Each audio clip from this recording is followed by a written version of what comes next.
नमस्कार दोस्तों। आज की कहानी है शांति। स्वर्गीय देवनाथ मेरे अभिन्न मित्रों में थे। आज भी जब उनकी याद आती है तो वह रंगरेलियां आंखों में फिर जाती है और कहीं एकांत में जाकर जरा रो लेता हूँ और थोड़ा देर रो लेता हूँ। हमारे बीच में 200-250 मील का अंतर था। मैं लखनऊ में था, वह दिल्ली में। लेकिन ऐसा शायद ही कोई महीना जाता हो कि हम आपस में ना मिलते हों। वह स्वच्छंद प्रकृति के, विनोद प्रिय, सहृदय, उदार और मित्रों पर प्राण देने वाला आदमी थे, जिन्होंने अपने और पराये में कभी भेद नहीं किया।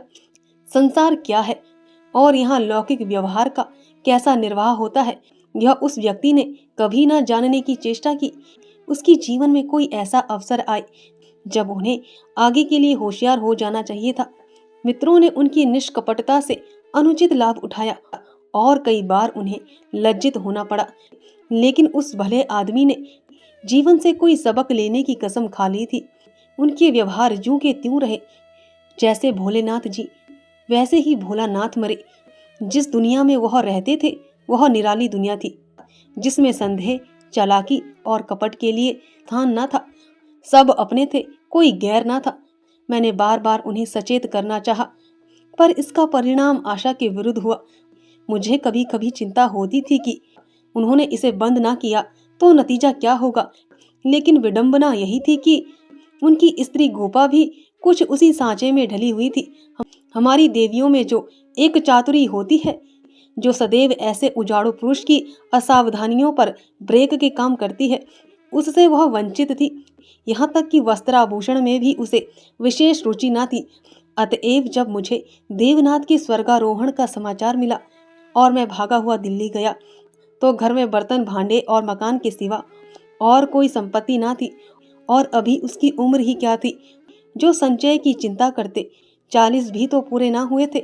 यूं तो लड़कपन उनके स्वभाव में ही था, लेकिन इस उम्र में प्रायः सभी लोग कुछ बेफिक्र रहते हैं। पहले एक लड़की हुई थी, उसके बाद 2 लड़के हुए। दोनों लड़के तो बचपन में ही दगा दे गए थे। लड़की बच रही थी और यही इस नाटक का सबसे करुण दृश्य था। जिस तरह का इनका जीवन था, उसको देखते इस छोटे से परिवार के लिए 200 रुपये महीने की जरूरत थी। 2-3 साल में लड़की का विवाह भी करना होगा। कैसे क्या होगा, मेरी बुद्धि कुछ काम न करती थी। इस अवसर पर मुझे यह बहुमूल्य अनुभव हुआ कि जो लोग सेवा भाव रखते हैं और जो स्वार्थ सिद्धि को जीवन का लक्ष्य नहीं बनाते, उनके परिवार को आड़ देने वालों की कमी नहीं रहती। यह कोई नियम नहीं है, क्योंकि मैंने ऐसे लोगों को भी देखा है जिन्होंने जीवन में बहुतों के साथ अच्छे सलूक किए, पर उनके पीछे उनके बाल बच्चे की किसी ने बात तक न पूछी। लेकिन चाहे कुछ हो, देवनाथ के मित्रों ने प्रशंसनीय औदार्य से काम लिया और गोपा के निर्वाह के लिए अस्थायी धन जमा करने का प्रस्ताव किया। 2 एक सज्जन जो रंडुए थे, उससे विवाह करने को तैयार थे, किंतु गोपा ने भी उसी स्वाभिमान का परिचय दिया जो महारी देवियों का जौहर है, और इस प्रस्ताव को अस्वीकार किया। मकान बहुत बड़ा था, उसका एक भाग किराए पर उठा दिया। इस तरह उसको 50 रुपये माहवार मिलने लगे। वह इतने में ही अपना निर्वाह कर लेगी। जो कुछ खर्च था वह सुन्नी की जात से था। गोपा के लिए तो जीवन में अब कोई अनुराग ही ना था। इसके 1 महीने बाद मुझे कारोबार के सिलसिले में विदेश जाना पड़ा और वहां मेरे अनुमान से कहीं अधिक 2 साल लग गए।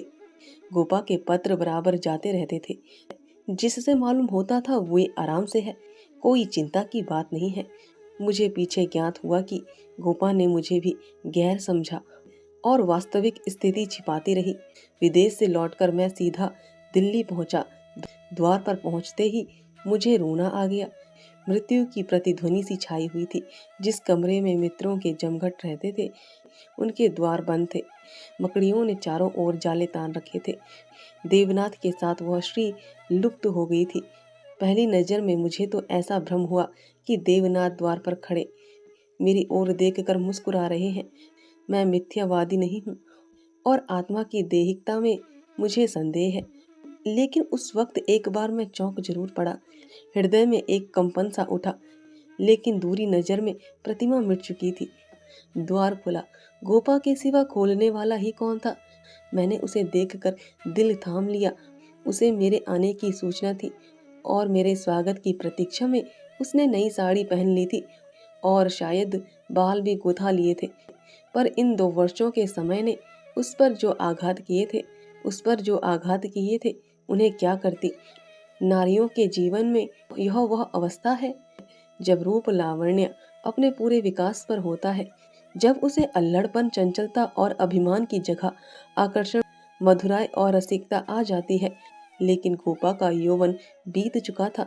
उसके मुख पर झुर्रियां और विषाद की रेखाएं अंकित थी, जिन्हें उसकी प्रयत्नशील प्रसन्नता भी न मिटा सकती थी। केशों पर सफेदी दौड़ चली थी और एक अंग बूढ़ा हो रहा था। मैंने करुण स्वर में पूछा, क्या तुम बीमार थी गोपा?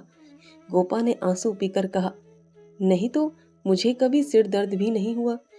तो तुम्हारी यह क्या दशा है? बिल्कुल बूढ़ी हो गई हो। तो जवानी लेकर करना ही क्या है? मेरी उम्र तो 35 के ऊपर हो गई। 35 की उम्र तो बहुत नहीं होती। हाँ, उनके लिए जो बहुत दिन जीना चाहते हैं। मैं तो चाहती हूँ जितनी जल्द हो सके जीवन का अंत हो जाए। बस सुन्नी के विवाह की चिंता है। इससे छुट्टी पाऊं, मुझे जिंदगी की परवाह ना रहेगी। अब मालूम हुआ कि जो सज्जन इस मकान में किराएदार हुए थे वह थोड़े ही दिनों के बाद तब्दील होकर चले गए और तब से कोई दूसरा किराएदार ना आया। मेरे हृदय में बरछी सी चुभ गई। इतने दिनों इन बेचारों का निर्वाह कैसे हुआ, यह कल्पना ही दुखद थी। मैंने विरक्त मन से कहा, लेकिन तुमने मुझे सूचना क्यों न दी? क्या मैं बिल्कुल गैर हूँ? गोपा ने लज्जित होकर कहा, नहीं नहीं, यह बात नहीं है। तुम्हें गैर समझूंगी तो अपना किसे समझूंगी? मैंने समझा परदेश में तुम खुद अपने झमेले में पड़े होंगे। तुम्हें क्यों सताऊं? किसी न किसी तरह दिन कट ही गए। घर में कुछ और न था तो थोड़े से गहने तो थे ही। अब सुनीता के विवाह की चिंता है। पहले मैंने सोचा था इस मकान को निकाल दूंगी,